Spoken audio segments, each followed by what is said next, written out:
स्वागत है बच्चों भौतिकी के एक नए संसार में। और आज हम एक बहुत शानदार चैप्टर शुरू करने वाले हैं और इस चैप्टर का नाम है परमाणु, एटम। जी हाँ, सही सुना आपने, हम फिजिक्स में परमाणु पढ़ने वाले हैं। जबकि आपने केमिस्ट्री में परमाणु पढ़ा था, तो फिजिक्स का परमाणु कुछ अलग होता है। नहीं, फिजिक्स का परमाणु वो ही है जो केमिस्ट्री में है, परंतु हम इसकी संपूर्ण भौतिक प्रक्रियाओं का अध्ययन करेंगे। यहाँ पे हमें किसी भी रासायनिक क्रिया की बात नहीं करनी है। तो ये लेक्चर थोड़ा लंबा होने वाला है, क्योंकि हमने पहले ही बोला कि शानदार शानदार और शानदार। तो यहाँ पे हम पढ़ेंगे जे थॉमसन का परमाणु मॉडल। केमिस्ट्री में भी आपने पढ़ा है, परंतु अप्रोच अलग होगी, फिजिक्स की अप्रोच होगी। और फिर दूसरी चीज पढ़ेंगे रदरफोर्ड का अल्फा कण प्रकीर्णन प्रयोग, मतलब alpha particle scattering experiment of Rutherford. और इसके अंदर हम पढ़ने वाले हैं समीपतम दूरी, जिसे क्लोजेस्ट अप्रोच इंग्लिश में कहते हैं। और दूसरी चीज है संगत प्राचल, और अंग्रेज से कहते हैं इम्पैक्ट पैरामीटर, और लिटिल बिट स्पेक्ट्रम। थोड़ा सा स्पेक्ट्रम समझेंगे, क्योंकि स्पेक्ट्रम पे एक और बड़ा लेक्चर आपके सामने आएगा, परंतु यहाँ पे हम स्पेक्ट्रम से परिचय प्राप्त करेंगे। तो फिर हम परमाणु की पूरी भौतिकीय प्रावस्था और भौतिकीय प्रभाव के बारे में यहाँ पे प्रारंभ करते हैं। तो जैसा कि आपको पहले से पता है कि परमाणु में electron, proton, neutron, positron, neutrino, anti neutrino, कितने नाम सुनोगे यार। 37 पार्टिकल होते हैं, 35 पार्टिकल ऑफिशियली होते हैं, 2 और नए पार्टिकल हो गए, तो 37 अप्रोक्स पार्टिकल होते हैं। तो हमें जो प्रभावित करते हैं वो करते हैं कौन? केवल इलेक्ट्रॉन, प्रोटॉन और न्यूट्रॉन। तो उन्होंने कहा कि परमाणु इतना छोटा होता है कि दिखता ही नहीं है। हर पदार्थ परमाणुओं से मिलकर बना होता है, क्योंकि परमाणु से अणु बनते हैं और अणु से मिलकर पदार्थ बन जाता है। तो पदार्थ की हर रासायनिक क्रिया वो दिखता ऐसा क्यों है, वो ऐसा क्यों करता है, ये सब परमाणु ही निर्धारित करता है। यानी रासायनिक क्रियाओं में भाग केवल परमाणु रहता है। पर हमें यहाँ पे रासायनिक क्रियाओं की बात तो करना ही नहीं है। जो भौतिक रूप से हमें कितना प्रभावित करता है और हमारे ऊपर परमाणु कितना प्रभाव डालता है। क्यों? फिजिक्स में क्या हम पदार्थों का उपयोग नहीं करते? यस, करते हैं। तो फिर हम उसकी पूरी भौतिक क्रियाएं यहाँ पे समझेंगे और बहुत मजा आने वाला है और बहुत शानदार चैप्टर है। तो सबसे पहले हम ये समझ लें कि किसी भी परमाणु में इलेक्ट्रॉन, प्रोटॉन और न्यूट्रॉन तो उदासीन रहता है, तो हम ज़्यादा प्रभावित किससे होते हैं? इलेक्ट्रॉन और प्रोटॉन से।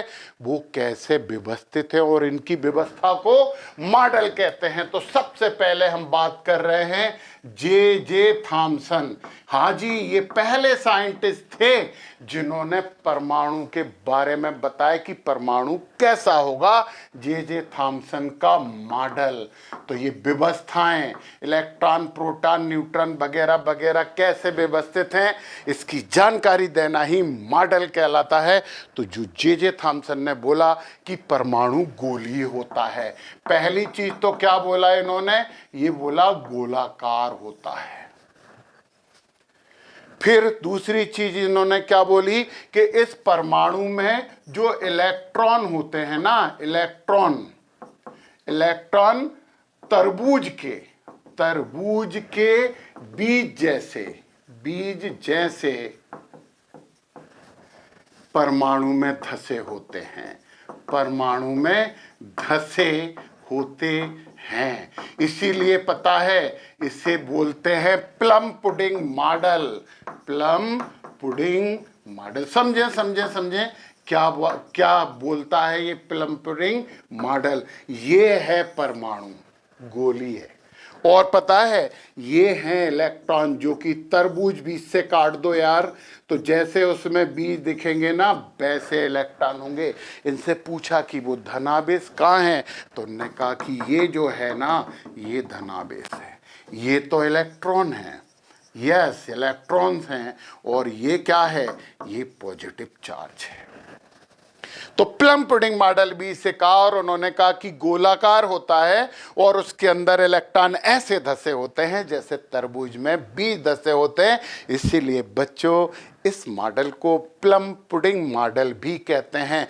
फिर इनसे पूछा कि और क्या होता है, तो पता है इन्होंने क्या बोला कि ये जो इलेक्ट्रॉन है ना, ये सदैव, ये हमेशा कंपन करते रहते हैं, कंपन करते रहते हैं। यार कंपन करते रहते हैं तो हिलता भी कोई चीज कब है, जब उसे एनर्जी मिलती है, ऊर्जा मिलती है। समझे आप ये बात? तो ये कंपन करते रहते हैं और ऊर्जा उत्सर्जित करते हैं, ऊर्जा उत्सर्जित करते रहते हैं। हाँ, ये ऊर्जा भी करते रहते हैं यानी कि रहते हैं। ये था जे थॉमसन का प्लम पुडिंग मॉडल। छोटे साइंटिस्ट नहीं थे, इलेक्ट्रॉन की डिस्कवरी भी इन्होंने की थी, और उस समय जे थॉमसन का बहुत बड़ा नाम था, तो ये बड़े हैं। अब क्या हुआ कि इनसे पूछा गया कि ठीक है, आपने जो मॉडल दिया है उसके आधार पर परमाणु की प्रकृति निर्धारित कीजिए। तो पता है बच्चों, इसमें कुछ कमियां निकल आई। कमियां निकल आई मतलब इसकी जो कमियां थी, दोष भी बोल दें। अच्छा, दोष पढ़ने में बहुत मजा आता है, किसी की भी कमियां निकालने में तो आनंद ही आनंद आता है। और ये जो निंदा रस है ना, बहुत ही मजेदार रस होता है, परंतु यहाँ आपको नंबर दे के चला जाएगा ये निंदा रस। यहाँ आपको अल्फा पार्टिकल प्रकीर्णन प्रयोग समझा देगा ये निंदा रस। तो पहली निंदा क्या थी कि नंबर फर्स्ट, इन्होंने परमाणु के वर्णक्रम की व्याख्या नहीं कर पाए। यार परमाणु वर्णक्रम शो करता है, तो वो वर्णक्रम की ये बिल्कुल व्याख्या नहीं कर पाए। तो अब हमें लिटिल बिट थोड़ा सा वर्णक्रम से परिचय प्राप्त कर लेना चाहिए बच्चों। एक के बाद एक शानदार टॉपिक आने वाले हैं, और ये लेक्चर थोड़ा बड़ा होने वाला है, हम पहले ही बता चुके। इसे हम मिटा दें, अभी हम इनको फिर से याद करेंगे जे थॉमसन को, परंतु अब जरा हम वर्णक्रम की तो बात कर लें। चलिए, आपको वर्णक्रम के बारे में एक नई जानकारी हम देते हैं।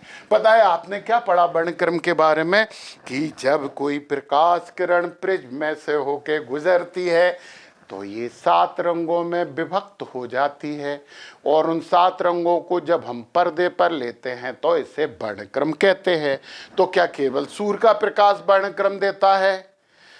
दुनिया की हर चीज वर्णक्रम देती है, तो कैसे गुजारेंगे उसे प्रिज्म में से? तो बच्चों, वर्णक्रम की सही परिभाषा आपको बताते हैं, और वो वर्णक्रम, हाँ, यूनिक, विलक्षण, अद्वितीय।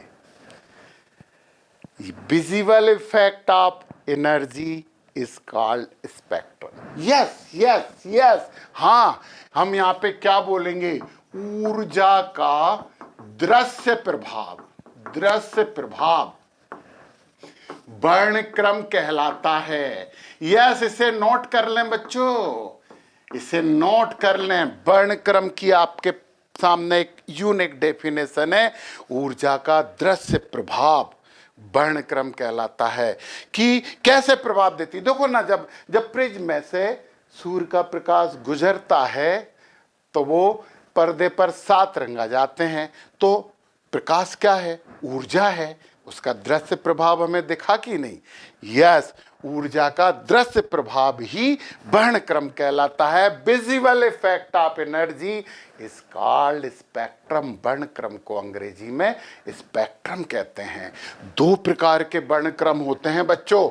नंबर पहला जो वर्णक्रम है वो है उत्सर्जन वर्णक्रम।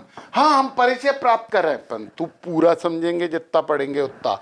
उत्सर्जन वर्णक्रम, यस, इमिशन स्पेक्ट्रम। और दूसरा है, सेकंड प्रकार जो है वो होता है अवशोषण वर्णक्रम।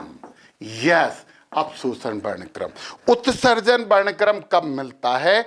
जब किसी पदार्थ को गर्म करते हैं तो हम क्या बोलेंगे? By heating. गर्म करने पर मिलता है ये, गर्म करने पर। जब किसी भी चीज को गर्म करेंगे वो जो वर्णक्रम देगा उसे कहेंगे उत्सर्जन। उत्सर्जन उत्सर्जन उत्सर्जन वर्णक्रम। और बाय कूलिंग, यानी इसे हम कैसे लेंगे? जब हम किसी चीज को ठंडा करेंगे उससे टेम्परेचर ले लेंगे ठंडा करने पर, तो ये वर्णक्रम होता है अवशोषण वर्णक्रम। एक बहुत अच्छी बात सुन लो अवशोषण वर्णक्रम के बारे में, क्योंकि अवशोषण वर्णक्रम का इस चैप्टर में तो हमें कोई काम है नहीं। तो एक बात तो सुन लो कि गर्म करने पर कोई भी पदार्थ जिस रंग का वर्णक्रम उत्सर्जित करता है ना बच्चों, ठंडा करने पर वो अवशोषित कर लेता है। यस, इन दोनों का ये संबंध है। परंतु अपने तो ये अवशोषण वर्णक्रम नहीं पढ़ना है, हमें तो उत्सर्जन वर्णक्रम की ही बात करनी है। और बहुत इंपॉर्टेंट है, बेसिक इंफॉर्मेशन है। उत्सर्जन वर्णक्रम 3 प्रकार का होता है। मतलब हम यहाँ पे बात कर रहे हैं उत्सर्जन वर्णक्रम के प्रकार। यस, उत्सर्जन वर्णक्रम के प्रकारों की बात कर रहे हैं। सबसे पहला वर्णक्रम होता है, इसे अपन ऐसे कर दें, अपन इसकी बात कर रहे हैं। नंबर पहला, इसे बोलते हैं सतत वर्णक्रम, कंटिन्यूअस वर्णक्रम, पहला प्रकार है। दूसरा जो प्रकार होता है उसे बोलते हैं बैंड स्पेक्ट्रम, हिंदी में भी ऐसे ही लिखेंगे बैंड वर्णक्रम। और तीसरा जो है वो है रेखिक वर्णक्रम, रेखिक वर्णक्रम यानी लीनियर स्पेक्ट्रम। तो उत्सर्जन वर्णक्रम 3 प्रकार के होते हैं। नंबर फर्स्ट, सतत वर्णक्रम। सतत वर्णक्रम नाम से ही क्लियर है, कंटिन्यूअस स्पेक्ट्रम, जिसमें लगातार हमें ऊर्जा का दृश्य प्रभाव दिखाई देता है। तो अब सुनना है, लिखना भी है, काम की बात है। सतत वर्णक्रम को हम कौन देता है? सूर्य का वर्णक्रम। इंग्लिश में बोलते हैं सोलार स्पेक्ट्रम। सूर्य देता है सतत वर्णक्रम। सही बात बताऊं आपको, सही बात तो यह है कि सूर्य भी सतत वर्णक्रम नहीं देता है। फ्रानहाफर ने 746 रेखाएं खोजी थी काली काली, जो कि अवशोषण वर्णक्रम होता है। बाद में लोगों ने 20,000 से ज़्यादा वो काली रेखाएं खोज ली थी, परंतु हमें वो नहीं दिखाई देती। हमें तो 7 रंग लगातार दिखाई देते हैं, तो हम इसलिए इसे सतत वर्णक्रम कहते हैं। तो माइक्रोस्कोपिक बात नहीं कर रहे, सूक्ष्म बात नहीं कर रहे, परंतु सूर्य के वर्णक्रम को सतत वर्णक्रम कहते हैं। सूर्य देता है और इसका जो वर्णक्रम हमें प्राप्त होता है वो 1 2 3 4 5 6 7 VIBGYOR, 7 कलर। अरे यार ऐसे भी लिख लेना, बैगनी बैगनी बैगनी, जामुनी, नीला, हरा, और फिर इसके बाद पीला, पीले के बाद नारंगी और लाल, बैजानी, हपीनाला। ऐसे हमें सूर्य के वर्णक्रम में 7 रंग मिलते हैं। हम इन्हें सतत बोलते हैं, परंतु हम ये बात आपको बता चुके हैं कि जब इसे अल्ट्रा माइक्रोस्कोप से जब देखेंगे, स्पेक्ट्रोमीटर से स्टडी करेंगे, तो यहाँ बीच बीच में हल्की हल्की काली काली पट्टियाँ दिख जाती हैं, वो अवशोषण वर्णक्रम होता है। परंतु फिर भी सतत वर्णक्रम की बात करेंगे तो ये सूर्य का वर्णक्रम होगा। चलिए अब हम बात करते हैं बैंड वर्णक्रम। पता बैंड वर्णक्रम को क्या बोला जाता है? बैंड वर्णक्रम को कहा जाता है आणविक वर्णक्रम। अणु देता है ये बैंड वर्णक्रम। यस, अणु, मॉलिक्यूल्स, मॉलिक्यूलर स्पेक्ट्रम। पता है ऐसे बैंड आते हैं, पट्टे आते हैं, ये बीच में काला होता है, ऐसे पट्टे आते हैं, और ये कैसा है? डार्क, यानी कि काला, काला सा काला। ये भी काला है, ये चमकीले हैं। ये कैसे हैं? चमकीले, कोई से भी कलर के हो सकते हैं, ये सब चमकीले हैं। कलर निर्धारित होता है पदार्थ पर। हर पदार्थ का जो बैंड वर्णक्रम आता है वो थोड़ा अलग अलग कलर का आता है, क्योंकि वर्णक्रम चारित्रिक गुण होता है, करेक्टरिस्टिक्स प्रॉपर्टी होती है। तो पता बीच में काला क्यों दिख रहा है, ये काला क्यों दिख रहा है, पट्टे आ रहे हैं, मोटे मोटे पट्टे आ रहे हैं, बीच में तो हमें कुछ नहीं दिख रहा है। तो हमने क्या बोला था यार, ऊर्जा का दृश्य प्रभाव, बीच में काला आ गया मतलब ऊर्जा का प्रभाव हमें नहीं दिखाई दे रहा है। मतलब क्या है, ये रुक रुक के ऊर्जा उत्सर्जित करता है। यहां पे जो काला भाग आया है, ये काला भाग कैसा है, ये काला भाग ऊर्जाहीन है। देखो बच्चों, यदि अणु लगातार ऊर्जा उत्सर्जित कर रहा होता है ना, तो लगातार वर्णक्रम मिलता, सतत वर्णक्रम मिलता। परंतु परमाणु लगातार ऊर्जा उत्सर्जित नहीं करता है, रुक रुक के बड़े अमाउंट में, ये इस अमाउंट में ऊर्जा उत्सर्जित करता है। इसलिए हमें ये पट्टे दिखाई देते हैं, चमकीले कलर वाले पट्टे होते हैं ये। तो ये परमाणविक वर्णक्रम था। अब सुनिए आप, ये सॉरी यार, परमाणविक नहीं था यार, आणविक वर्णक्रम था। अणु देता है, परमाणु नहीं देता है, अणु देता है। सुन रहे हो आप? यस, आप सुन रहे हैं। तो ये यहां पर बैंड वर्णक्रम की बात की, और वर्णक्रम हमें क्यों पढ़ना पड़ा, उसका कारण ये लीनियर स्पेक्ट्रम है, रेखिक वर्णक्रम है। और ये रेखिक वर्णक्रम को हम बोलते हैं परमाणविक वर्णक्रम। यस, परमाणविक वर्णक्रम मतलब ये वर्णक्रम परमाणु देता है, परमाणु ये ही वर्णक्रम देता है। पतली पतली लाइन आती हैं, ऐसी चमकीली लाइन, ये जो लाइन बना रहा है ना, ये चमकीली लाइन होती हैं। दूर दूर नहीं, ऐसे करो। ये कैसी हैं? ये हैं चमकीली रेखाएं। और बीच में क्या होता है? काली पृष्ठभूमि। यस यस यस, काली पृष्ठभूमि मतलब ऊर्जा नहीं, पतली पतली रेखाएं आ रही हैं यार, यानी रुक रुक के छोटे छोटे अमाउंट में ऊर्जा उत्सर्जित कर रहा है। लगातार ऊर्जा उत्सर्जित कर रहा होता तो ऐसा नहीं आता, बड़ी बड़ी ऊर्जा उत्सर्जित कर रहा होता तो ऐसा नहीं आता। तो बच्चों, जो परमाणविक वर्णक्रम होता है उसमें चमकीली लाइनें आती हैं काली पृष्ठभूमि के अंदर। इसका मतलब है कि वो रुक रुक के very small amount of energy release करता है, जिसका दृश्य प्रभाव हमें दिखाई देता है। हम इसे ऐसे कर देंगे तो बराबर हो जाएंगे। देखा तरीका? यस, आप अपनी कॉपी पेन में नहीं कर सकते, ऐसा हम कर सकते हैं, बोर्ड पे कर सकते हैं यार। Okay okay. तो रुकी, एनर्जी उत्सर्जित की, एक लाइन आ गई, फिर रुका, फिर ऊर्जा उत्सर्जित की, फिर एक लाइन आ गई। चमकीली लाइन होती है, किसी भी रंग की हो सकती है। रंग बहुत मायने रखता है बच्चों, अलग अलग पदार्थ अलग अलग रंग का रेखिक वर्णक्रम देते हैं, समझे आप? यस। तो जैसे सोडियम पीले रंग का, जो लोहा होता है ना, आयरन, वो ईंट जैसे कलर का देता है। चलो चलो, इतना बहुत है। तो इतना तुम्हें पता हो गया कि कोई भी परमाणु लगातार ऊर्जा उत्सर्जित नहीं करता, रुक रुक के डिवाइडेड वैल्यू में, विभक्त मानों में ऊर्जा उत्सर्जित करता है। बीच में काला दिखना मतलब उतनी देर उसने ऊर्जा उत्सर्जित नहीं की, तो रुक रुक के ऊर्जा उत्सर्जित करता है। तो ये वर्णक्रम याद रखना, क्योंकि ये ही वर्णक्रम हम आगे भी एक लेक्चर में पढ़ने वाले हैं। तो बच्चों, इतनी बात आप समझ लो, ये वर्णक्रम था, पॉज करके लिख सकते हो। तो पता है, अब हम फिर जे थॉमसन पे आ जाएं। ये रेखिक वर्णक्रम याद रखना, आप चाहो तो हम इसे अभी नहीं मिटा रहे हैं। और उत्सर्जन वर्णक्रम के हमने तीनों प्रकार यहाँ पे पढ़ लिए हैं। यस बाबू मूसा है, हमने तीनों प्रकार पढ़ लिए हैं। अब देखो, इन्होंने क्या बोला था, ये जे थॉमसन थे।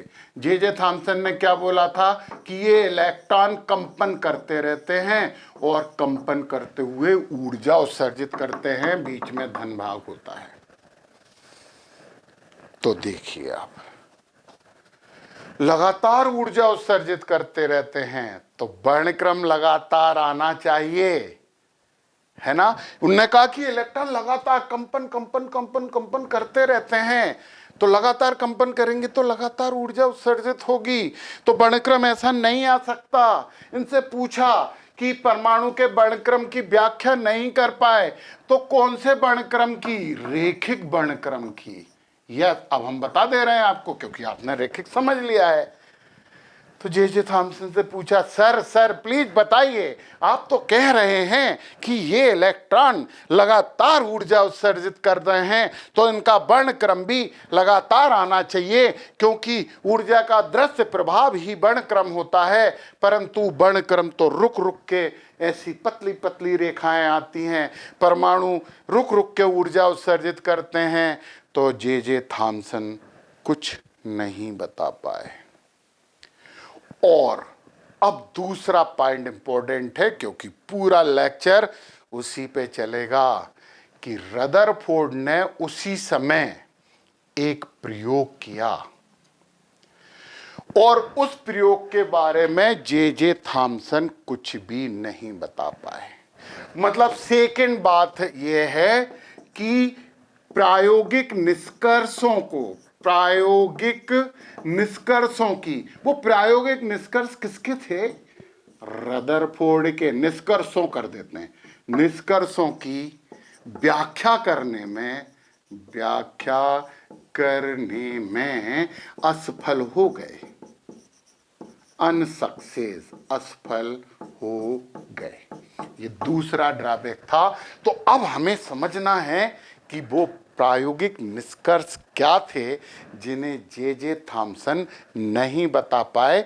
इसलिए इनका, जे थॉमसन का ये परमाणु मॉडल पूरी तरीके से अमान्य कर दिया गया। तो हम वो प्रयोग पढ़े, तो वो प्रयोग किसने किया था?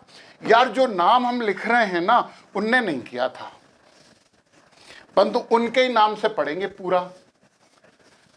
तो देखें, ये भी रहस्यमयी बात होगी यार, बड़ा रहस्यमयी चैप्टर है। और मैं फिर से बोलूं कि ये शानदार चैप्टर है। यस, देखिए आपको बहुत मजा आने वाला है। तो हम यहाँ पे एक हेडिंग डाल रहे हैं, रदरफोर्ड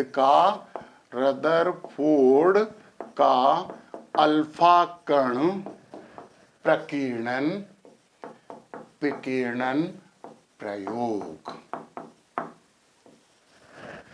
रदरफोर्ड ने नहीं किया था, रदरफोर्ड ने निर्देश दिए थे। रदरफोर्ड के 2 स्टूडेंट थे। पता है कौन कौन थे? सही बात तो यह है कि इसे किया था H Geiger, GEIGER, H Geiger, तथा ई मार्सडन, EN है। ये दोनों जो रदरफोर्ड थे ना, उनने परफॉर्म किया है इस प्रैक्टिकल को। तो पता है उनने कैसा परफॉर्म किया है वो अभी अपन इसे समझेंगे पहले, फिर जो अपने गाइगर और मार्सडन थे ना, इनने कैसे किया था वो भी समझेंगे, और ग्राफ वगैरह पढ़ेंगे जो कि NCERT में दिया है। तो सबसे पहले तो हम वास्तव में कैसे क्या हुआ है ये समझें सबसे सरल तरीके से, फिर हम थोड़ी सी डेप्थ में जाएंगे, फिर हम बहुत ही डेप्थ में जाएंगे। तो सबसे पहले क्या किया? तो किया किसने था? गाइगर और मार्सडन ने किया था। इन्होंने सोने की पन्नी ली। रदरफोर्ड ने अल्फा कण जो होते हैं प्रयोग, मतलब इन्हें बताया था कि तुम ऐसा करो। ये इनके स्टूडेंट थे रदरफोर्ड के। वो पता, रदरफोर्ड जे थॉमसन के स्टूडेंट थे, और रदरफोर्ड ने परमाणु के बारे में ज़्यादा बेहतर जानकारी दे दी। पता है, गुरु गुड़ ही रहा, चेला चीनी हो गया। यस, तो पता है गुरु से ज़्यादा पावरफुल चेला हो सकते हैं, तो आप समझ लो ना, गुरु से ज़्यादा पावरफुल चेले हो सकते हैं, तो हो बनो। तो पता है इन्होंने सोने की पतली पन्नी ली, सोने की पतली पन्नी, इंग्लिश में बोलते हैं फॉइल, FOIL, फॉइल। सोने की क्यों ली? सोने की आगत वर्धता बहुत ज़्यादा होती है, इसलिए सोने को बहुत पतला किया जाता है। पता पन्नी की मोटाई लगभग कितनी होती है? 10⁻⁻6 मीटर टू 10⁻⁻8 मीटर। माइनस लगा है। इतनी पतली पन्नी ली कि ये माना गया कि वो पन्नी में जो परमाणु हैं वो एक एक उसमें है। मतलब वो पतली पन्नी थी, इतनी पतली कर ली कि परमाणु ऐसे हैं, मतलब एक परमाणु के पीछे कोई दूसरा परमाणु नहीं है। तो सोने की पन्नी लेने का मतलब समझ में आ गया। कर ये रहे हैं, निर्देशक ये थे, है ना? हाँ, याद रखना। तो अब इन्होंने क्या किया, हम सबसे पहले बहुत सरलतम रूप में समझते हैं, और सभी सरल है बच्चों। जब आप बेस समझोगे तो फिर इनने गाइगर और मार्सडन ने जो प्रयोग किया है वो भी समझोगे। तो देखो, हम मान लेते हैं कि एक ही परमाणु हम मान लेते हैं, और ये एक परमाणु हो गया, ये है परमाणु। यस, ये सोने की पन्नी का परमाणु है, सोने की पन्नी में है, ये सोने की पन्नी का परमाणु लिया, समझ लो यार। और अल्फा कण, अल्फा कण मतलब क्या होता है? अल्फा कण में +2 आवेश होता है, धनावेश होते हैं अल्फा कण। हीलियम नाभिक कहा जाता है अल्फा कणों का। अब इनने वो सोने की पन्नी पे अल्फा कणों की बम्बार्डमेंट कर दी, मतलब उस पे अल्फा कण मारे सोने की पन्नी पे। तो सोने की पन्नी है, बहुत से परमाणु होते हैं, हमने एक परमाणु लेके समझने के लिए ये काम किया है, समझे? समझो। तो उनने देखे तो अल्फा, यहां से चल रहे कौन? अल्फा कण, और अल्फा कण पे कितना चार्ज होता है? +2। यस, तो अल्फा कण चले तो उनने देखा कि जो अधिकतर अल्फा कण थे वो अधिकतर अल्फा कण बिल्कुल सीधे निकल गए। मैक्सिमम अल्फा पार्टिकल बिल्कुल सीधे चले गए। और यहीं से रदरफोर्ड ने, उस समय फोन तो होते नहीं थे, तो जे थॉमसन ने बोला कि सर देखिए कि जब हम सोने की पन्नी पे अल्फा कणों की बम्बारमेंट कर रहे हैं तो अधिकतर अल्फा कण सीधे जा रहे हैं। इसका मतलब ये है कि परमाणु का अधिकतम भाग खोखला होता है। अपन तो ये निष्कर्ष लिख ही देते हैं। पहला निष्कर्ष तो यहीं पे आ गया यार कि परमाणु का अधिकतम भाग खोखला होता है, खोखला होता है। जे थॉमसन चुप रहे, मौन धारण कर लिया। फिर भी उन्होंने कहा यू कैन डू वेल, आप अच्छा कर रहे हैं रदरफोर्ड, आगे करिए। तो रदरफोर्ड ने देखा कि कुछ अल्फा कण थोड़े से विचलित हुए। ये अल्फा कण चल रहे हैं पूरे, कुछ अल्फा कण थोड़े से विचलित हो गए ऐसे। रदरफोर्ड चौंक गए, यार ये अल्फा कण विचलित कैसे हुए हैं, यार ये विचलित कैसे हुए, यार ये विचलित। और सुनो, फिर आगे और किया।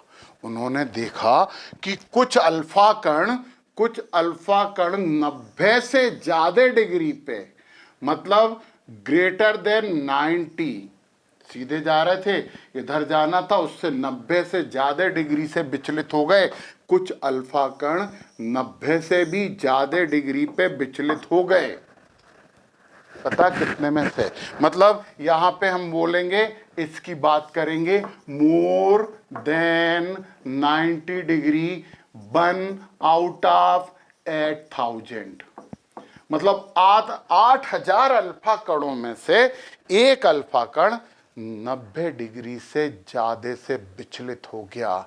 रदरफोर्ड चौंकते जा रहे थे, उन्हें आश्चर्य होता जा रहा था कि ये परमाणु का क्या है रहस्यमयी संसार।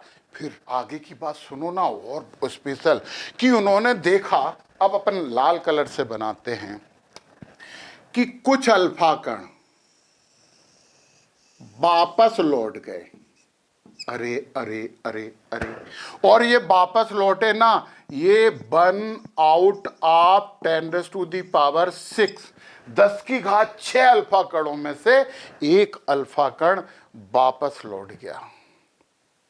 जब अल्फा कण चल रहे हैं तो अल्फा कण के पास ऊर्जा होती है, वो चल रहे हैं तो गतिज ऊर्जा है। तो इंपॉर्टेंट बात ये है कि अल्फा कण वापस क्यों लौटे, तो रदरफोर्ड ने सोचा कुछ सोचना पड़ेगा, और उन्होंने कहा यस यस यस। यार उन्होंने कहा कि परमाणु का अधिकतम भाग खोखला होता है और कहीं पे एक ऐसा भाग होता है जिस पे परमाणु का संपूर्ण धनावेश होता है। कैसे निष्कर्ष निकाला ये भी समझेंगे, परंतु उन्होंने कहा कि यहां पे एक ठोस भाग है और इस ठोस भाग को रदरफोर्ड ने नाम दिया नाभिक, न्यूक्लियस, नाभिक। तो सुनो, ये कैसे सोचा ये समझो। उनने देखा जो रदरफोर्ड इस नाभिक से दूर जा रहे थे, सॉरी यार क्या बोला हमने, जो अल्फा कण इस नाभिक से दूर से जा रहे थे वो सीधे निकल गए, क्योंकि नाभिक पे धनावेश है और अल्फा कणों पे भी धनावेश है।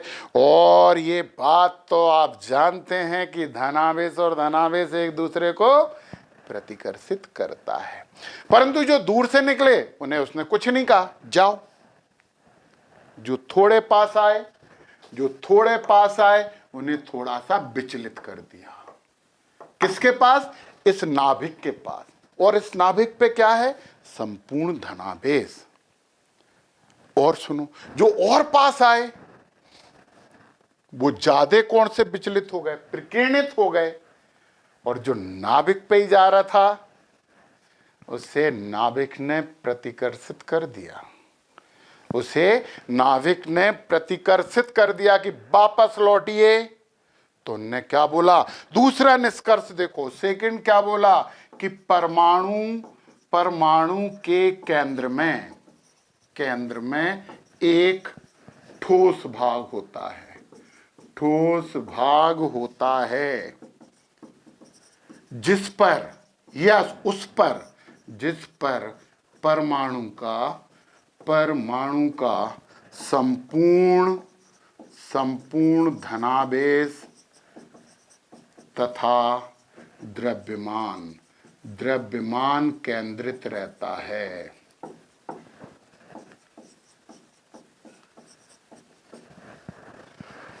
संपूर्ण द्रव्यमान केंद्रित रहता है। तो उसे नाभिक कैसे हैं? उसे नाभिक कहते हैं।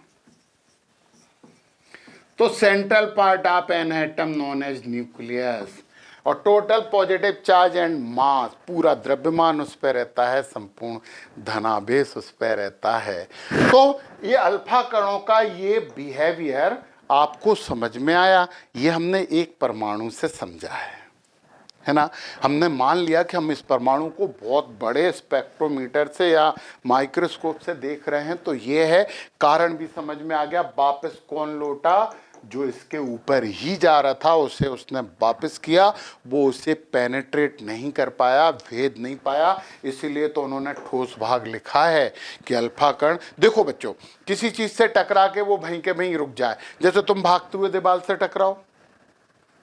टकरा के वहीं गिर जाओगे। परंतु यदि तुम तेजी से पीछे फेंको, इसका मतलब दीवार ने की बीमारी है। यानी अल्फा कण, धनावेशित कण जब इसके पास आ रहा था तो इसने प्रतिकर्षित भी किया है, go back Simon go back, ऐसे इसने किया है, तो वो वापस लौट गया है। परंतु यार 10⁻6 अल्फा कणों में से एक, 1 आउट ऑफ 10⁻6 का मतलब यह है कि 10⁻6 अल्फा कणों में से एक अल्फा कण अपने मार्ग पर वापस लौटा है। ये तो हमने निष्कर्ष की बात कर दी थी बच्चों। अब देखो, ये जो एच गाइगर और ई मार्सडन ने क्या क्या एक्सपेरिमेंट किया था वो समझें। आपके एनसीईआरटी में भी है वो, परंतु सही तो ये है, क्रीम तो ये है जो हमने समझा। तो पता है इन्होंने क्या किया? ये यहाँ पे उन्होंने कोई रख लिया एक रेडियो एक्टिव पदार्थ, बिस्मित रख दिया, हमने बिस्मित मान लिया। बिस्मित रेडियो एक्टिव पदार्थ है जिससे अल्फा कण उत्सर्जित होते हैं, यस होते हैं। यार बिस्मिथ नहीं भी रखेंगे ना तो अल्फा कण हम बहुत से दूसरे सोर्स से भी ले सकते हैं, हमने बिस्मिथ मान लिया। यहां पे रखी उन्होंने वो सोने की पन्नी, ये है वो थी गोल्ड FOIL फाइल, और हमने बोला कि इसकी मोटाई कितनी है, 10⁻⁻6 मीटर से 10⁻⁻8 मीटर। अब पता है क्या किया इन्होंने, यहां पे चारों तरफ एक इन्होंने लगा दी स्क्रीन, चारों तरफ लगाई थी, बस अपन इतनी लगा सकते हैं, चारों तरफ कैसे लगा सकते हैं। इस पे इन्होंने पेंट कर दिया, यहां पे पूरे स्क्रीन पे इन्होंने पेंट किया जिंक सल्फाइड ZnS। यहां पे क्या पेंट किया, ZnS। ZnS की क्या विशेषता है कि जब इससे अल्फा कण टकराते हैं तो चमक उत्पन्न होती है, ग्लो प्रोड्यूस होती है। समझ में आई ये बात। अब यहां से अल्फा कण सीधे इस पन्नी पे पड़े तो पता है इन्होंने क्या किया, यहां पे दोनों तरफ ऐसे करके ऐसे ऐसे और यहां पे भी ऐसे करके अवरोध लगाया कि सीधे सीधे जाने चाहिए। और ये जो ईंट है ना, ईंट है, ईंट, और ये लेड की थी, PB की ईंट थी, लेड की ईंट लगाई। लेड की विशेषता यह है कि अल्फा कणों को अवशोषित कर लेता, तो अल्फा कण यहाँ बीच से ही निकल के इससे जा पाए, इस पे अल्फा कण जाके इस पे पड़े, यहां पड़े। अब ये चमक, इतनी ज्यादा चमक तो नहीं होती है कि हमें दिख जाए कि अरे चमक रहा, देखो चमक भी बहुत कम होती है। उसे देखने के लिए एक डिटेक्टर यूज किया। डिटेक्टर कुछ नहीं होता, माइक्रोस्कोप ही होता है। तो यहाँ पे उन्होंने क्या लगा लिया, यहाँ पे एक लगा दिया डिटेक्टर, कैमरा नहीं है ये, डिटेक्टर, समझ गए। वहां पे लगा हुआ है एक डिटेक्टर। यदि आपको नहीं दिख रहा हो तो हम ये डिटेक्टर यहाँ बना देते हैं, ये दिखा आपको, ये, और इसे बोलते हैं डिटेक्टर, समझ गए, डिटेक्टर, डिटेक्ट करने वाला यहां लगा है। उनने देखा कि सबसे ज्यादा जो ग्लो आ रही थी वो यहां आ रही थी, इस पॉइंट पे सीधे निकल गए ना। और ये पतली पन्नी है, पन्नी का साइज कितना है, मीटर टू 10⁻⁻8 मीटर। और जो अल्फा कण है उनके पास ऊर्जा होती है, पता अल्फा कणों की ऊर्जा, जो अल्फा कण है ना, अल्फा कण 2 यूनिट धनावेश तो होता ही है इनके ऊपर, और इनके पास ऊर्जा होती है approx 5 mega electron volt to 7.7 mega electron volt. Mega मतलब 10⁻6 है, अपन इसे लिख सकते हैं 5 × 10⁻6 इलेक्ट्रॉन वोल्ट। जूल में लिखना है तो अपन लिख सकते हैं 5 × 10⁻6 × 1.6 × 10⁻⁻19 कूलाम जूल। इलेक्ट्रॉन पे आवेश इतना होता है, इन दोनों को सॉल्व कर दो तो क्या हो जाएगा, 5 × 1.6 × 10⁻⁻13 जूल। यस, इतना जूल। इससे यहां तक समझ लो, इलेक्ट्रॉन वोल्ट को जूल में बदलना होता है तो 1.6 × 10⁻⁻19 का गुणा कर देते हैं। लिखो लिखो लिखो लिखो, अभी के अभी लिखो कि electron volt is equal to 1.6 × 10⁻⁻19 joule. लिख लो, काम की बात है। यस, काम की बात है, लिखना चाहिए आपको। तो पता है उनने देखा कि यहां पे भी कुछ चमक आ रही है, कुछ इधर भी हो रही है, और तो और इधर भी आ रही थी, इस तरफ भी आ रही थी। क्यों आ रही थी ये समझा ना हमने। जो सीधे चले गए वो सामने, जो विकिरणित हुए, स्केटर हुए, वो पूरे उसमें फैलेंगे, कुछ वापस भी लौटे हैं। तो बच्चों, ये इनने इस एक्सपेरिमेंट के ये निष्कर्ष थे, ये इनका वो था। लेड की ईंट क्यों लगाई, क्योंकि एक पतली झिरी से अल्फा कण जाए। ये क्या है, गोल्ड फॉइल है, सोने की पन्नी है, पतली सी है, एक एक परमाणु ही है इसमें। तो उन्होंने देखा कुछ यहाँ पे ग्लो हुआ, कुछ थोड़ा सा इधर भी हुआ, सबसे ज्यादा इधर हुआ। और पता है इधर भी लगा दें तो कुछ इस तरफ भी हो गया, 180 से ज्यादा। ये कैसे है, ये कितने पे मुड़ा, ये कितने पे मुड़ा बताओ, 180 डिग्री पे मुड़ गया कि नहीं, सीधे जा रहा था, ऐसा मुड़ा और फिर ऐसे जाने लगा, 180 पे वापस रिटर्न बैक हो गया। ये था इनका गाइगर और ई मार्सडन, परंतु इसे रदरफोर्ड ने ही बोला था कि ऐसे ऐसे करो, तो उनने किया, उनने परफॉर्मेंस किया, रदरफोर्ड ने निर्देशन दिया और ये प्रैक्टिकल हुआ। इसका ऑफिशियली जो रिजल्ट आया वो ये आया। अब इंपॉर्टेंट बात तो ये है, हाँ बात तो सब मजेदार हैं और सब बहुत इंपॉर्टेंट हैं, तो वो बात तो समझो आप। वो इंपॉर्टेंट बात क्या है कि कितने अल्फा कण कितने कोण से विचलित होने वाले हैं, कितने अल्फा कण सीधे चले जाएंगे, कितने अल्फा कण विचलित हो जाएंगे। इसके लिए फिर एक ग्राफ खींचा गया, एक ग्राफ खींचा गया। तो वो इसे मिटा रहे हैं, ये हम अभी बना रहने देंगे, ये तो आपके काम की चीज है बच्चों, ये मिटाओ, मिटा दो, मिटा दो। माझी रे अपना किनारा, नदिया की धार। सर हर कुछ क्यों गाते हो आप, कोई बात नहीं, अपना मन खुश करने के लिए कर सकते हैं ये काम, पर सर दूसरों को सुनाई देता है तो उससे तो कष्ट होता है। यहाँ पे स्वार्थी बन जाते हैं। सुनो सुनो सुनो सुनो, कितने अल्फा कण विचलित होंगे, कितने कोण से विचलित होंगे। देखो एक ग्राफ बनाया गया, एक ग्राफ बनाया गया और ग्राफ में यहाँ पे अल्फा कणों की संख्या, अल्फा कणों की संख्या और अल्फा कणों की संख्या n, कैपिटल N। ओके बनाओ, यहाँ पे 10⁻⁻1, 10⁻2, 10⁻3, 10⁻, ये अल्फा कणों की संख्या है यार। हाँ हाँ, थोड़े से में कंफ्यूज हो जाते हो, कौन हुआ था सर पता नहीं। 10⁻, 10⁻6, 10⁻7, बस बहुत हैं इतने। और यहाँ पे उन्होंने एंगल लिए, ये तो 0 से शुरू हुई, यहाँ पे 20, 40, 60, 80, 100, यहाँ पे 120, 140, 160, 180, बस 180 तक ही तो खींचना है। तो इन्होंने ग्राफ खींचा कि कितने अल्फा कण सीधे जाएंगे। तो इन्होंने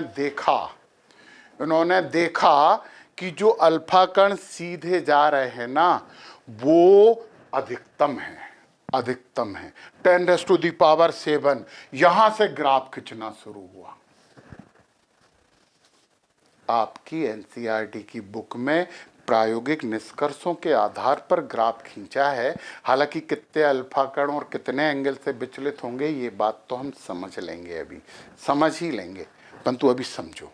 तो सबसे ज्यादा अल्फा कण जो है ना वो 0 डिग्री से गए, मतलब सबसे ज्यादा सीधे गए। यार ये भी तो दिख रहा है, ये भी तो देखते जाओ यार, ये कैसे भूल सकते हो। बीती ताही बिसारी दे आगे की सुदिले, ये बात स्टूडेंट के लिए बिल्कुल गलत बात है।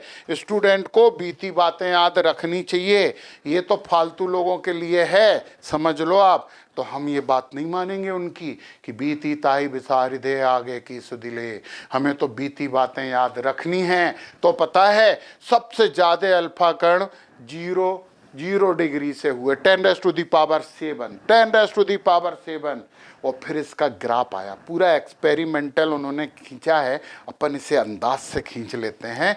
उनने देखा कि ये जो ग्राफ आ रहा है ना वो कुछ ऐसा आ रहा है, ये ऐसा,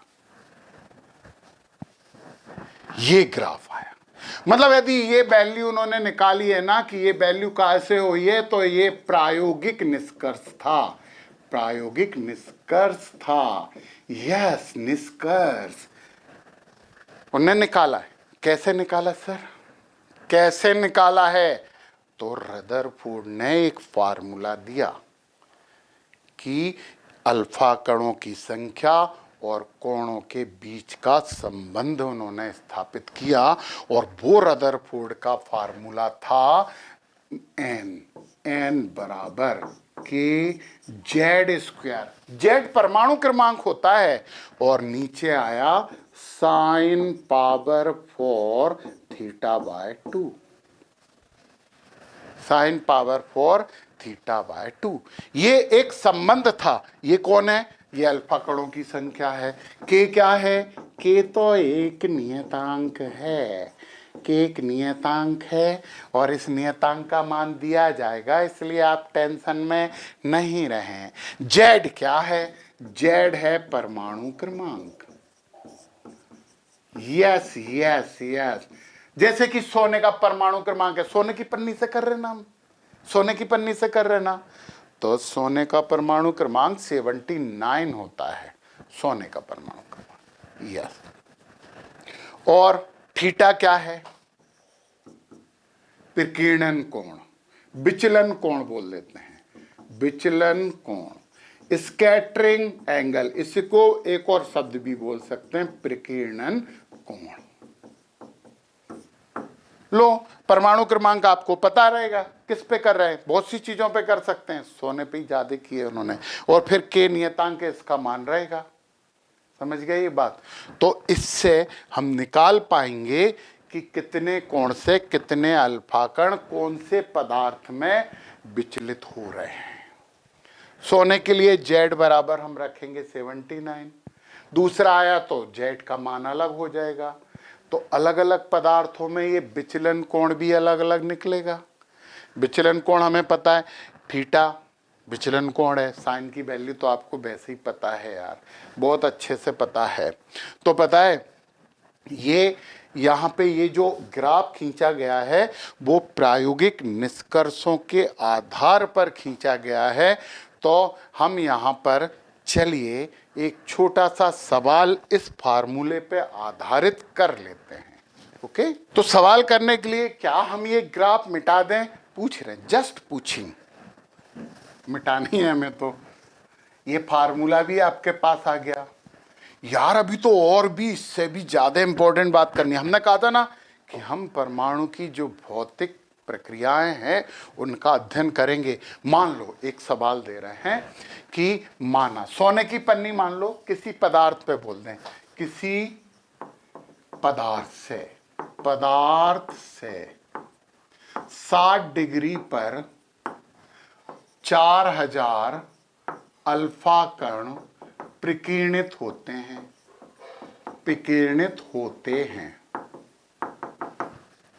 60 डिग्री पे कितने हो रहे हैं? 4000 हो रहे हैं।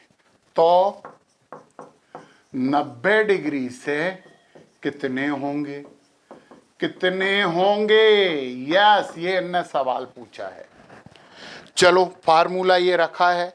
पहला केस 60 डिग्री से कितने हो रहे हैं? 4000 मतलब n बराबर है 4000 और थीटा बराबर है कितना? 60 डिग्री। तो थीटा बाई 2 कितना हो जाएगा? अभी लिख देंगे सीधा। तो n की जगह रखो इसमें 4000, इस n की जगह 4000, के नहीं पता। सोने के लिए हमें पता है, यदि सोना बोला होता तो 79 रख देते, पदार्थ भी नहीं पता, मत रखो दोनों के मान। अपन लिख देते हैं के Z square upon sine power 4 और थीटा बाई 2 मतलब 60/2। समीकरण नंबर 1 मान लीजिए, इसे 30 लिख देंगे ना, 60 2 से कट जाएंगे। अभी थोड़ा धैर्य रखा करो यार, धैर्य की परम आवश्यकता होती है भौतिक में।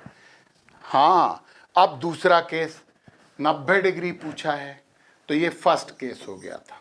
सेकंड केस में बोला था theta is equal to 90 degree, तो एन इज इक्वल टू कितने? तो अपन मान लेते हैं, माना एक्स रखो दूसरे में, फिर इसमें एन की जगह रख दो आप एक्स, के जेड स्क्वायर वैसे ही रख दो अपान साइन पावर 4, थीटा कितना है? 90 डिग्री, तो ये हो जाएगा 90/2। ये इक्वेशन नंबर सेकंड हो गया। अब एक काम करते हैं, अपन सेकंड को फर्स्ट से डिवाइड कर देते हैं, तो कर दो। क्या हो रहा है सर, कर देना चाहिए ना, सेकेंड डिवाइडेड बाय फर्स्ट, मतलब x बटे 4000 बराबर kz स्क्वायर से kz स्क्वायर कैंसिल हो गया, और सेकेंड डिवाइड बाय फर्स्ट किया है तो ये नीचे आएगा और ये ऊपर चला जाएगा। सिंपल सा मैथ से यार, इतना मैथ आता है। तो यहाँ क्या आएगा, साइन पावर 4 30, 2 तिया 6 और नीचे 45 हो जाएगा, साइन पावर 4 45 डिग्री। पावर 4 है, साइन 30 का मान कितना होता, 1/2। पावर 4 है तो 4 बार लिखना पड़ेगा, 1/2 गुणा 1/2 गुणा 1/2 गुणा 1/2। साइन 45 का मान कितना होता है, 1/√2। यस, तो ये हो जाएगा 1/√2 गुणा 1/√2 गुणा 1/√2 गुणा 1/√2। ओके, तो x upon 4000 is equal to, 4 बार ये लिखें, देखो ना, √2 का √2 में इंटू करेंगे तो 1/2 आएगा, 1/2 कैंसिल हो गया। √2 का √2 में इंटू किया, 1/2 आया तो 1/2 ये कैंसिल हो गया, तो हमारे पास क्या बचा, 1/4। तो x इज इक्वल टू क्या हो जाएगा, 4000 अपॉन 4, तो आपका कितना आ गया, 1000, 1000 अल्फा कट जाएंगे। तो ऐसे हम न्यूमेरिकल इससे कर लेते हैं। अब हम इसी को रदरफोर्ड के अल्फा पार्टिकल स्कैटरिंग एक्सपेरिमेंट के दो बहुत बहुत बहुत बहुत आगे बोल ही नहीं रहे हम तो ये मिटा दें क्या, नहीं मिटा रहा है, बिल्कुल नहीं मिटा रहा है, ये तो बना रहने दो, इसे तो तुम देखते ही रहो, हाँ बस देखते रहो। हाँ,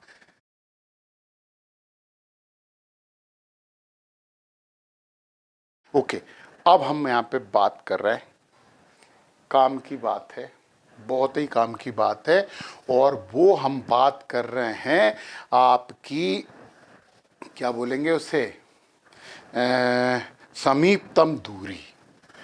बहुत इंपॉर्टेंट टॉपिक है, समीपतम दूरी, इंग्लिश में बोलते हैं क्लोजेस्ट अप्रोच। अब हम बात करेंगे समीपतम दूरी की, और ये बात भी बहुत इंपॉर्टेंट है बच्चों, चलो करते हैं ना। तो समीपतम दूरी का मतलब क्या है, सबसे पहले ये समझ लो यार, ये लाल रंग का देखो, ये लाल रंग का, ये यहां से वापस लौटा है यार। एक बात पहले समझ लो बच्चों कि परमाणु इतना छोटा होता है कि हमें दिखता नहीं है, तो ये दूरी कोई बहुत ज्यादा नहीं होगी। ये वापस क्यों लौटा, क्योंकि नाभिक ने उसे प्रतिकर्षित किया। नाभिक ने उसे प्रतिकर्षित क्यों किया, क्योंकि नाभिक के पास भी धनावेश है और अल्फा कण के पास भी धनावेश है। हम यहाँ पे एक डायग्राम बनाते हैं, वो बहुत अच्छा कॉन्सेप्ट है, बहुत मजा आने वाला है। ये देखो आप, हमने ये बनाया और ये था आपका वो नाभिक जिस पे प्लस चार्ज है, और केवल ये लाल रंग के अल्फा पार्टिकल की बात कर रहे हैं, और अल्फा पार्टिकल यहाँ से चला और +2 चार्ज है। इसके पास फुल गतिज ऊर्जा है। यहाँ पे जो गतिज ऊर्जा है, काइनेटिक एनर्जी, अपन के अल्फा लिख देते हैं, के अल्फा, और ये ½ mv² होगी, v इसका वेग हो गया। वो पता है अल्फा कण के लिए जनरली ये जो गतिज ऊर्जा होती है ना, ये गतिज ऊर्जा होती है 5.5 मिलियन इलेक्ट्रॉन वोल्ट, ये इतनी होती है। परंतु यार मिलियन इलेक्ट्रॉन वोल्ट को हम कैलकुलेशन में तो लाएंगे नहीं, तो 5.5 मिलियन इलेक्ट्रॉन वोल्ट को अपन यदि इसे मिलियन हटा दो तो 5.5 × 10⁶ इलेक्ट्रॉन वोल्ट, और इलेक्ट्रॉन वोल्ट को भी जूल में बदलो, जूल में बदलो, हम पहले भी बता चुके हैं, 5.5 × 10⁶, और इलेक्ट्रॉन का चार्ज लिख दो 10⁻⁹ जूल, और यदि इसे सॉल्व करके लिख दिया जाए तो ये हो जाएगा, अभी अपन ऐसे ही लिखा रहने देते हैं, 5.5 × 1.6 × 10⁻⁻13 जूल। ये होती है उसकी अल्फा कण की गतिज ऊर्जा, जिस ऊर्जा से अल्फा कण कहाँ चल रहा है, सोने की पन्नी की तरफ, यार परमाणु की तरफ चल रहा है। अब आप देखिए, ये अल्फा कण इधर चल रहा है, गतिज ऊर्जा है, ये चल रहा है, परमाणु के अंदर आया, ये इसे प्रतिकर्षित करेगा, क्योंकि ये भी धन है और ये भी धन है, तो इसे प्रतिकर्षित करेगा। मतलब अल्फा कण इधर चल रहा है, ये इसे प्रतिकर्षित करने की कोशिश कर रहा है, चल रहा है, क्योंकि उसके पास गतिज ऊर्जा है। परंतु बच्चों, वो बिल्कुल नाभिक के ऊपर ही जा रहा था, केवल नाभिक के ऊपर जाने वाले की बात हो रही है। तो धीरे धीरे इस पे इसका प्रतिकर्षण बल अल्फा पार्टिकल पे लगेगा, दोनों पे धनावेश है, कितनी बार बोलूंगा मैं। और एक पर्टिकुलर डिस्टेंस पे जाके अल्फा पार्टिकल का वेग 0 हो जाएगा। मतलब ये जो पॉइंट है, नाभिक ने से इतनी जम के प्रतिकर्षित कर दिया कि अल्फा पार्टिकल रुक गया, प्रतिकर्षण बल के कारण। ब्रेक लगाते हैं ना, ची करके थोड़ी देर बाद रुकती है, तो ये उसे प्रतिकर्षित कर रहा था, प्रतिकर्षित कर रहा था। और अल्फा कण कहाँ चल रहा था, नाभिक की तरफ चल रहा था, तो प्रतिकर्षण बल के कारण इस दूरी पे जाके अल्फा कण रुक गया। अब वापस लौटेगा, जो कि हमने यहाँ पे लौटाया है। पता है, ये जो दूरी होती है ना, इस दूरी को हम आर नॉट बोलते हैं और इसी को बोलते हैं समीपतम दूरी। यार, समीपतम की जगह यदि आप क्लोजेस्ट अप्रोच ही याद रखोगे तो बहुत अच्छा है। अब देखो, बहुत साधारण सी बात करते हैं ऊर्जा संरक्षण के सिद्धांत से। ऊर्जा ना तो नष्ट होती है और ना ही उत्पन्न होती है। अल्फा कणों के पास इतनी गतिज ऊर्जा थी, वो रुक गया, तो गतिज ऊर्जा कहां गई? बताओ बताओ बताओ, कहां गई? जब रुक गया तो गतिज ऊर्जा ही काय में बदल जाएगी? स्थितिज ऊर्जा में। मतलब यहां पे हम बात करेंगे समीपतम दूरी पर, समीपतम दूरी पर। और यहां पे भी हम लिख देते हैं ऊर्जा संरक्षण के सिद्धांत से। यहां पे कैसा हो गया है, इस जगह पे क्या हो गया है, इसकी काइनेटिक एनर्जी के अल्फा लिखा ना अपन ने, तो काइनेटिक एनर्जी बराबर 0। नष्ट हो गई? नहीं, काय में बदल जाएगी? स्थितिज ऊर्जा में। ऊर्जा संरक्षण के सिद्धांत से मतलब अल्फा कण की गतिज ऊर्जा काय में बदल जाएगी? स्थितिज ऊर्जा में। Okay okay okay. तो अल्फा कण की गतिज ऊर्जा अपन के अल्फा लिख दें, अल्फा कण की गतिज ऊर्जा के अल्फा लिख दें। और स्थितिज ऊर्जा, जब हम स्थिर विद्युत पढ़ रहे थे तो स्थितिज ऊर्जा के लिए एक फार्मूला अपन यहाँ पे लिख दे रहे, अलग कलर से लिख दे रहे, तो आप जरा देख लो, कंफ्यूज मत होना। स्थितिज ऊर्जा मतलब U अल्फा, अल्फा कण की स्थितिज ऊर्जा 1/4πε0 Q1 Q2 अपान R स्क्वायर, ये स्थितिज ऊर्जा होती है। तो के अल्फा बराबर क्या हो जाएगा? के अल्फा बराबर U अल्फा हो जाएगा, क्योंकि गतिज ऊर्जा ही काय में बदल जाएगी? स्थितिज ऊर्जा में। मतलब जब वो क्लोजेस्ट अप्रोच पे पहुंचता है, जब वो नाभिक के निकटतम पहुंच के रुक जाता है, तो अल्फा कण की गतिज ऊर्जा ही अल्फा कण पे स्थितिज ऊर्जा के रूप में परिवर्तित होकर संग्रहित हो जाती है। और पता है, के अल्फा तो अपन अभी के अल्फा लिखा रहने दें, यू अल्फा का फार्मूला लिखें तो क्या हो जाएगा? ये 1/4πε0 Q1। Q1 मतलब अल्फा पार्टिकल, Q1 मतलब अल्फा पार्टिकल। एक आवेश अल्फा पे है ना, तो उस पे 2 प्लस है, मतलब 2e है। e मतलब 1.6 × 10⁻⁻19 है ना, इतना ही प्रोटॉन पे होता है। तो पता है, ये Q1 की जगह, यहाँ पे जो Q1 आएगा ना, उसकी जगह अपन क्या लिखेंगे? 2e।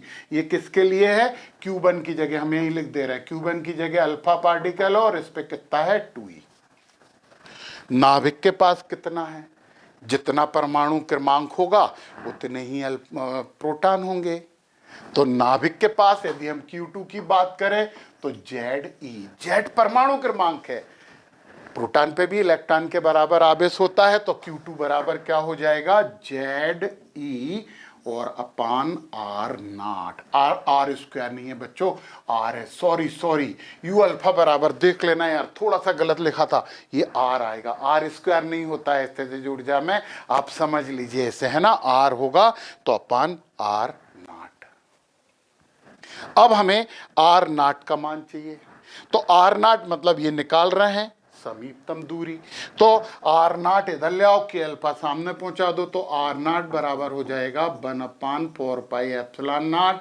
ये हो जाएगा 2ZE²। अपन ऐसे लिख दें इसे 2ZE², 2ZE² और अपान के अल्फा। अच्छा, के अल्फा तो आपको पता है ना, हाफ mv² लिख देते हैं अभी अपन।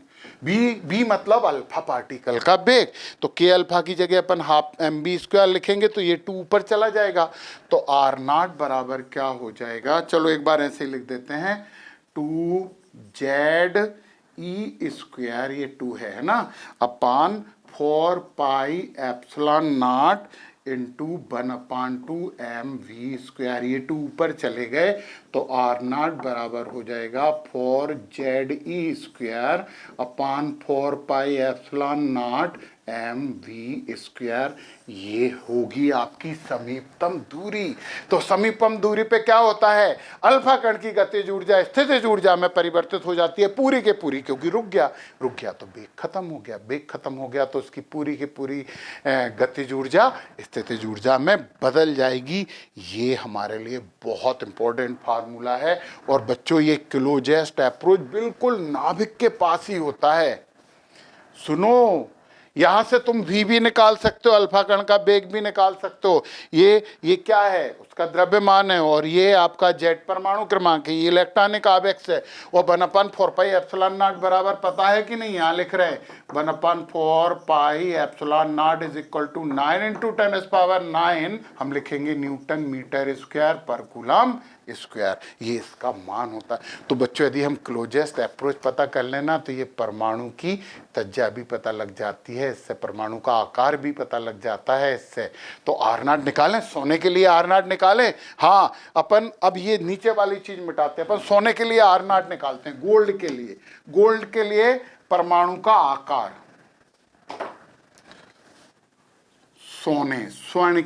स्वर्ण के परमाणु का आकार, आर नॉट निकाल दो बस। तो आर नॉट बराबर क्या हो जाएगी, आर नॉट बराबर हो जाएगी 1/4πε0 की जगह 9 × 10⁻⁹ लिखेंगे। 4 का गुणा हो ही रहा है, 4 × 9 × 10⁹ और अपन पता है 4 मत लिखो, यहाँ पे अपन ये वाला फार्मूला लगा लें। कौन सा वाला, ये वाला फार्मूला लगा लें, ये वाला लगा रहे हैं। तो ये आपका 2 कर दो, 2 × 9 × 10⁻⁹ 1/4πε0 कर लिया। जेड 79 होता है सोने के लिए, जेड बराबर 79 किसके लिए है, गोल्ड के लिए। तो इंटू क्या हो जाएगा, जेड मतलब 79 और E², ये आपका E² है, तो ये हो जाएगा 1.6 × 10⁻⁻19 का होल स्क्वायर अपान ये काइनेटिक एनर्जी ऑफ अल्फा हमने लिखा है, ये लिखा है, ये हो जाएगा 5.5 × 1.6 × 1.6 × 10⁻⁻13। ये अपन ने यहाँ पे लिखा। तो हम आर नॉट बराबर निकालते हैं तो पता आर नॉट बराबर हो जाएगी 4.13 × 10⁻⁻13 है। सॉरी बच्चों, ये मन से लिखा ना हमने इसलिए -14।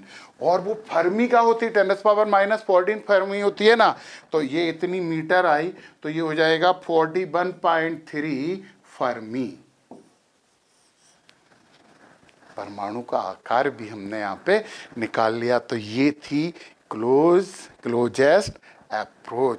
तो बच्चों, इंपॉर्टेंट बात तो थी, क्लोजेस्ट अप्रोच पे क्या हो रहा था, क्लोजेस्ट अप्रोच पे अल्फा कण की गतिज ऊर्जा पूरी के पूरी स्थितिज ऊर्जा में परिवर्तित हो रही थी। ये केमिस्ट्री में नहीं था, ये फिजिक्स के लिए है, इसीलिए तो ये चैप्टर फिजिक्स के लिए है।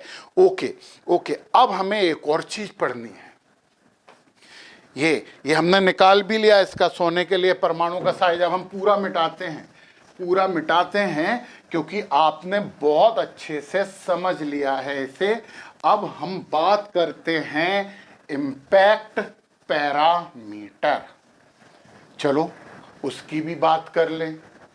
तो ये प्रयोग किसने किया था, अरे एच गाइगर और ई मार्सडन। यस, मार्स तुमने डन किया है, इतनी अच्छी अच्छी इंफॉर्मेशन आपने दी है, इसके लिए मास डन और गाइड सपोर्ट सबको हमारी तरफ से धन्यवाद।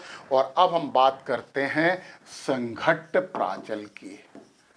संघट्ट प्राचल इंग्लिश में ही याद रखोगे तो ज्यादा फायदेमंद में रहोगे तुम। इसे बोलते हैं इम्पैक्ट पैरामीटर। अब इम्पैक्ट पैरामीटर समझिए। देखिए, ये तो आपका वो था परमाणु, ये हमने परमाणु बना लिया, और ये है आपका नाभिक। थोड़ा सा गोल बना दे, गोल बन जा नाभिक। ये है नाभिक। ओके, ये आपका वो बन गया और ये आपका नाभिक बन गया। मान लो ये बिल्कुल मिडिल वाली लाइन है, बिल्कुल केंद्र में, नाभिक के केंद्र पे है। अब सुनना, यहां से वो अल्फा पार्टिकल जा रहा है, क्या है, अल्फा कण। तो जब ये यहां जाएगा और यहां से ऐसा मुड़ जाएगा, समझ गए?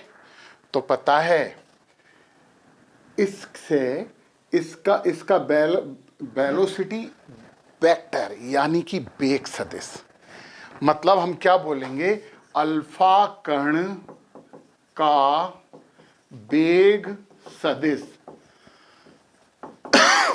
नाभिक के केंद्र से जितनी लंबवत दूरी पर होता है, लंबवत दूरी पर होता है, उसे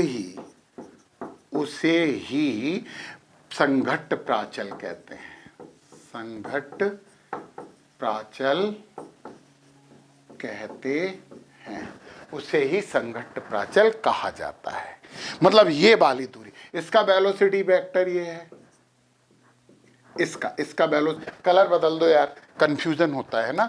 ये इस अल्फा कण का वेग सदिश है, वेग सदिश, और इसकी केंद्र से जो लंबवत दूरी है वो कितनी है, b। और इम्पैक्ट पैरामीटर को हम कहाँ से प्रदर्शित करते हैं, b से। अब एक सिंपल सी चीज है, b ज्यादा है मतलब ये नाभिक से दूर से जा रहा है, तो विचलन कम होगा। मतलब सीधी सी बात, प्राचल कहते हैं जिसे b से प्रदर्शित करते हैं, ये भी लिख दें, जिसे b से प्रदर्शित करते हैं। अब सुनो, काम की बात सुनो, यदि b ज्यादा होगा तो ये अल्फा कण नाभिक से दूर जा रहा है, इस पे +2 यूनिट चार्ज तो होता ही है, +2 तो इस पे आवेश होता ही है, तो वो नाभिक से दूर से जा रहा है, समझे ये बात। तो b यदि ज्यादा होगा मतलब हम क्या बोलेंगे, संघट्ट प्राचल ज्यादा होगा, संघट्ट प्राचल अधिक होगा, तो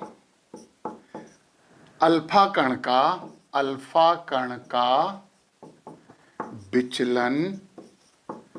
विचलन कम होगा। यस, क्योंकि ये दूर से जाएगा तो नाभिक उसे ज्यादा प्रतिकर्षित नहीं कर पाएगा। मतलब हम क्या लिखेंगे, हम यहां पे लिखेंगे b more then theta less, कम विचलन होगा, समझ गए। और इसका उल्टा, यदि संघट्ट प्राचल कम होगा, समझो इसे भी, संघट्ट प्राचल कम होगा, तो थीटा यानी विकिरण विचलन कोण अधिक होगा। तो हम क्या लिख सकते हैं, b is equal to less than पूरा बना दो, theta is equal to more. यानी जितना इम्पैक्ट पैरामीटर कम होता जाता है उतना अल्फा कणों का विचलन बढ़ता चला जाता है। ये बहुत काम की बात है और इम्पोर्टेंट बात है, इसे तो आपको याद रखना ही पड़ेगा। समझिए आप, ये बहुत काम की बात है। अब इम्पैक्ट पैरामीटर हम निकाले कैसे, तो हम बच्चों डायरेक्ट फार्मूले की बात करते हैं कि impact parameter b is equal to, यदि हमें हमें बी निकालना है तो 1/4πε0। ये तो 9 × 10⁹ न्यूटन मीटर स्क्वायर पर कूलम स्क्वायर है इसका मान, जो कि आपको पता है। तो ये फिर आ जाएगा ZE² cot θ/2। यहाँ पे cot θ/2 आएगा और अपान kinetic energy of alpha particle. इस पे भी तो निर्भर करेगा। आप तेज चल रहे हो तो कोई रोकेगा तो थोड़ा सा ज्यादा पास जाके रोकोगे, धीरे चल रहे हो तो दूर से ही रोक लेगा। आप भागते हुए आ रहा है, आप भागते हुए आ रहा है, वो ऐसे रोक रहा है, थोड़ा पीछे चला जाएगा कि नहीं, वो मतलब वो धीरे धीरे आ रहा है तो ऐसे रोकेगा तो वहीं के वहीं रुक जाएगा ना। हाँ यार, ये सिंपल सी बात है। तो पता है, यदि ये के अल्फा का भी मान रख दो, के अल्फा की जगह आप mb² लिख सकते हैं। b = 1/4πε0 ZE² cot θ/2 अपान ½ mv²। वैसे तो अल्फा पकड़ों की अपने गतिज ऊर्जा पता ही है, तो अपने ज़्यादा उसके बारे में कोई ज़्यादा ज़रूरत नहीं थी। ओके, तो यहाँ पे ये सिंपल सी बात थी और ये इम्पैक्ट पैरामीटर भी हमने बहुत अच्छे से समझा है। और इम्पैक्ट पैरामीटर क्या डिफाइन करेगा कि वो अल्फा पार्टिकल नाभिक से कितनी दूर होकर गुजर रहा है। तो बच्चों, ये एक पूरी बात थी। जब जे थॉमसन ने अपना परमाणु मॉडल दिया तो उन्होंने कहा कि परमाणु कंटिन्यूस कंपन करते रहते हैं और ऊर्जा उत्सर्जित करते रहते हैं, तो ये परमाणु जो रेखिक वर्णक्रम देता वो उसकी व्याख्या नहीं कर पाए। उसी समय रदरफोर्ड ने अल्फा कण स्कैटरिंग एक्सपेरिमेंट किया, जो कि रदरफोर्ड तो निर्देशक थे और ये दोनों थे करने वाले वर्कर, है ना, H. गाइगर और E. मार्सडन। इन लोगों ने जब परफॉर्म किया और उस एक्सपेरिमेंटल स्टडी के बारे में जब उन्होंने जे थॉमसन को बताया तो जे थॉमसन कोई भी जानकारी नहीं दे पाए। उन्हें नहीं समझ में आए कि यार ऐसा क्यों हो रहा है, परंतु वैसा हो रहा था। इसलिए जो जे थॉमसन थे ना, इनका परमाणु मॉडल फेल हो गया। परमाणु मॉडल फेल हो गया। फिर रदरफोर्ड ने इतनी सारी चीजें डिस्कवर की, उन्होंने इम्पैक्ट पैरामीटर समझाया, क्लोजेस्ट अप्रोच समझाया और हमें भी बहुत यूनिक जानकारी मिली। तो बहुत सिंपल, जो 11th क्लास में आपने केमिस्ट्री में पढ़ा है वो हम ओरली बोल रहे हैं बच्चों, ध्यान से सुनना। जब रदरफोर्ड ने इतना अच्छा परफॉर्मेंस दिया और नाभिक को भी खोज लिया तो फिर रदरफोर्ड ने अपना परमाणु मॉडल दे दिया। कि रदरफोर्ड ने कहा कि परमाणु मॉडल कैसा होगा, ये रदरफोर्ड ने दिया। तो अब हम थोड़ी सी बात कर रहे हैं, चलो, रदरफोर्ड का परमाणु मॉडल। पता हिंदी में ही लिख रहा है, इसे क्या बोलता है, प्लानेटरी मॉडल। पता प्लानेटरी मॉडल क्यों बोलते हैं ये भी हम समझा रहे हैं, अभी हाल बता रहे हैं। इसको बहुत ज्यादा डिटेल से अपन इसलिए नहीं करेंगे क्योंकि ये तो आपके 11th क्लास में आपने बहुत अच्छे से पढ़ लिया है, इसलिए हम थोड़ा सा जल्दी इसे समझाएंगे। तो सबसे पहली बात इन्होंने काहे की कि परमाणु का केंद्रीय भाग। सबसे पहली बात क्या बताई, परमाणु का केंद्रीय भाग, और उसे इन्होंने क्या बोला, नाभिक। और उस पे क्या रहता है, पॉजिटिव चार्ज एंड मास। पहली चीज बताई। और फिर उन्होंने बोला कि ये है इलेक्ट्रॉन जो रहते हैं, इलेक्ट्रॉन नाभिक के चारों तरफ वृत्तीय मार्ग पर गति करते रहते हैं। दूसरी बात इन्होंने ये बोली कि इलेक्ट्रॉन रुके नहीं रहते, नाभिक के चारों तरफ गति करते रहते हैं। ये आपका नाभिक हो गया और ये इलेक्ट्रॉन इधर गति कर रहे हैं, वृत्तीय कक्षाओं में गति करते रहते हैं। बिल्कुल वैसे ही जैसे कि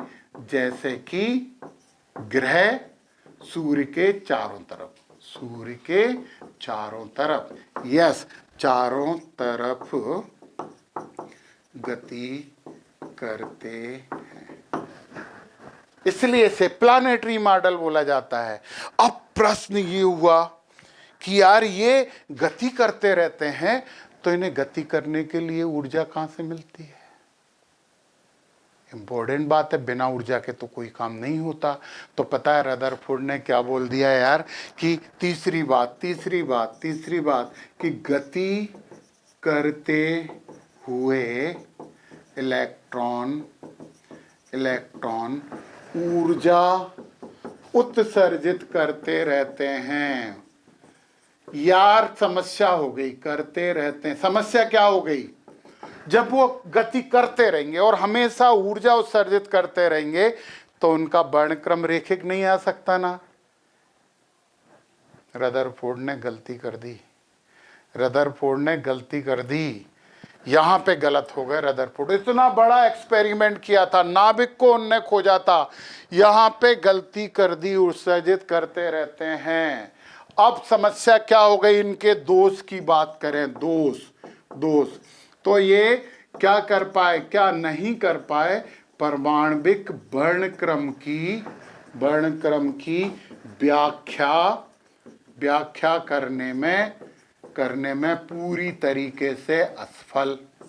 क्योंकि ये कह रहे हैं कि लगातार वो ऊर्जा उत्सर्जित करते रहते हैं, और जब वो लगातार ऊर्जा उत्सर्जित करते रहते हैं, इसका मतलब क्या हुआ यार बच्चों? इसका मतलब तो ये हुआ कि उनका वर्णक्रम सतत आना चाहिए, कंटिन्यूस आना चाहिए, जबकि परमाणु सतत वर्णक्रम देता ही नहीं है। दूसरी बड़ी समस्या थी वो, अब आप समझो, पहला दोष था, और ये परमाणु का स्थायित्व समझाने में भी असफल। मतलब इनके हिसाब से परमाणु स्थायित्व स्थायी नहीं रह सकता। पता कैसे? सुनो, यहां सुनो, ये देखो, ये है आपका वो नाभिक, इलेक्ट्रॉन यहां पे घूम रहा है। जब घूम रहा है तो ऊर्जा उत्सर्जित कर रहा है, ऊर्जा उत्सर्जित करेगा तो इलेक्ट्रॉन धीरे धीरे नाभिक की तरफ आएगा, क्योंकि जब आपकी ऊर्जा कम होती जाएगी तो धीरे धीरे ऐसे होकर गिर जाओगे ना। तो पता है, जब इलेक्ट्रॉन ऊर्जा उत्सर्जित करेगा तो ये वृत्तीय मार्ग पे गति नहीं कर पाएगा, तो फिर ये जो गति करेगा ना, ये स्पाइरल ऐसे गति करेगा और एक समय पे आके नाभिक पे गिर जाएगा, क्योंकि वो ऊर्जा उत्सर्जित कर रहा है, क्योंकि उसका एनर्जी लॉस हो रहा है। और जब उसकी ऊर्जा उत्सर्जित हो रही है तो धीरे धीरे वो वृत्ति मार्ग पे तो चल ही नहीं पाएगा, ये तो हटा ही दो। जो रदरफोर्ड ने बताया वो तो ऐसे स्पाइरल मार्ग पे चलेगा, zig zig zig zig zig करते हुए गिर जाएगा नाभिक के ऊपर, और परमाणु खत्म हो जाएगा, कोलैप्स हो जाएगा, डिस्ट्रॉय हो जाएगा। But it will be never happen, it is impossible. परमाणु नष्ट नहीं होता है। रदरफोर्ड से पूछा, बताओ, परमाणु नष्ट नहीं होता है, तुम्हारे हिसाब से तो ये धीरे धीरे खत्म हो जाएगा।